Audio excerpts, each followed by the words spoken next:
ওম শান্তি।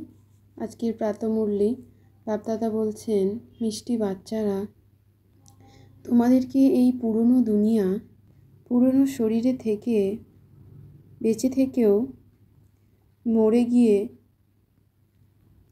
ঘরে ফিরে যেতে হবে মনে মনে। সেই জন্য দেহ অভিমান ছেড়ে দেহি অভিমানী হও।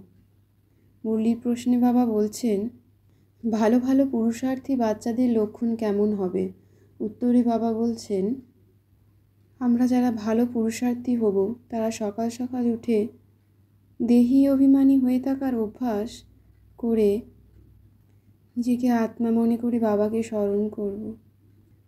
কোনো দেহধারীকে স্মরণে না এনে বাবাকে স্মরণের দ্বারা পুরুষার্থ করে 84 জন্মের চক্র স্মরণ করব আর বলবো, অহ কি সৌভাগ্য। ওম শান্তি। আমি আত্মা বিন্দু তারা বেঁচে থেকেও নিজ দেহকে মৃত করে আত্মা রূপে বাবাকে স্মরণ করছি। যেন মনে হচ্ছে আমি আত্মার দেহ নেই, কেবলমাত্র আত্মা বিন্দু শিব পিতার সন্তান আমি আত্মা। নিজ পিতাকে স্মরণ করে চলেছি। নিজেকে মৃত বলে অনুভব করছি, যেন এই দেহ নেই, কেবলই আমি আত্মা তারা। পরম পিতা পরমাত্মার সাথে যোগ লাগিয়ে পবিত্র হয়ে উঠছি, শান্ত স্বরূপ হয়ে উঠছি। আমি আত্মা সম্পূর্ণরূপে পবিত্র হওয়ার দ্বারাই পবিত্র শরীর প্রাপ্ত করব। আমি আত্মা পবিত্র হয়ে গেলে এই পুরনো শরীর নিজের থেকেই ছেড়ে চলে যাবে। আমি আত্মা বিন্দু এই পুরনো দুনিয়া থেকে এই পুরনো শরীর ত্যাগ করে নিজের ঘরে ফিরে যাব। আমি আত্মা শরীর নয়, এ দেহ বিনাশী এবং আমি আত্মা অবিনাশী। আমি আত্মা বিন্দু বেঁচে থেকেও মরে গিয়ে বাবার হয়ে গেছি মনে মনে। বাবা, হে শিব পিতা, আমি তোমার দিব্য পবিত্র সন্তান। আমি আত্মা তারা বিন্দু এক শিব পিতাকে স্মরণের দ্বারা তমপ্রধান থেকে শতপ্রধান আত্মায় পরিণত হচ্ছি। এই আত্মা মনে মনে এই সংকল্পই নিচ্ছি। বাবা, তুমি এসেছো আমাদের পাবন বানাতে, আমরা তোমার হয়ে যাচ্ছি। আমি আত্মা মেল বা ফিমেল নই, পুরুষ বা নারী রূপে নই। আমরা আত্মারা সকলেই হলাম ভাই ভাই, দিব্য পবিত্র সন্তান তোমার। হে পরমপিতা পরমাত্মা, আমরা তোমার পবিত্র সন্তানেরা, তারার মতো বিন্দু আত্মা সকলেই তোমার কাছ থেকে উত্তরাধিকারী প্রাপ্ত করছি। হে শিব পিতা, আমরা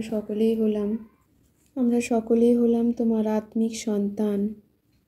আমরা বাবার আত্মিক সন্তানেরা গৃহস্থ ব্যবহারে থেকেও, ব্যবসা পত্রাদি করেও বুদ্ধিতে এটি পাকাপোক্ত হয় যে আমি হলাম আত্মা এবং আমাদের আত্মাদের পিতা শিব বাবাও অতি সূক্ষ্ম ছোট বিন্দুর মতন।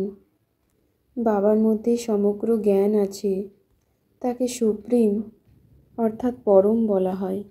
বাবা অমর না হলে আমাদের পাবন সুইট চিলড্রেন কী করে বানাবে, তাই না?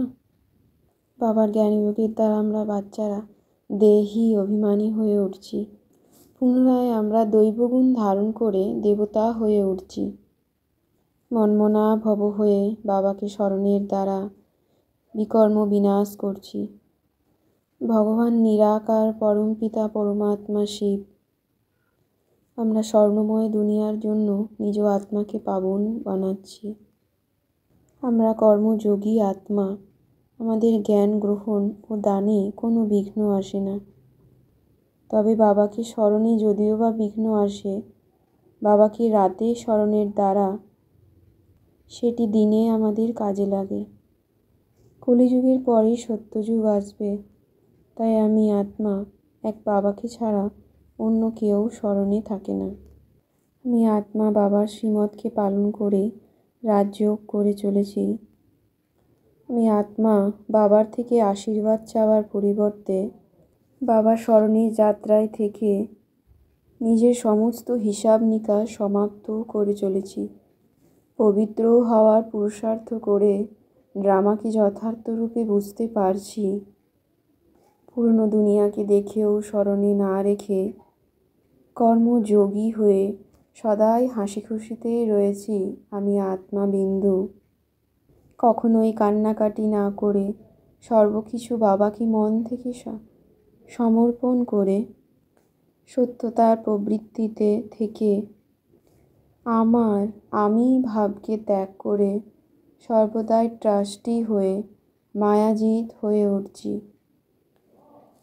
আত্মা গৃহস্থে থেকেও নিজ শরীর মন আত্মাকে ট্রাস্টি মনে করে থাকি।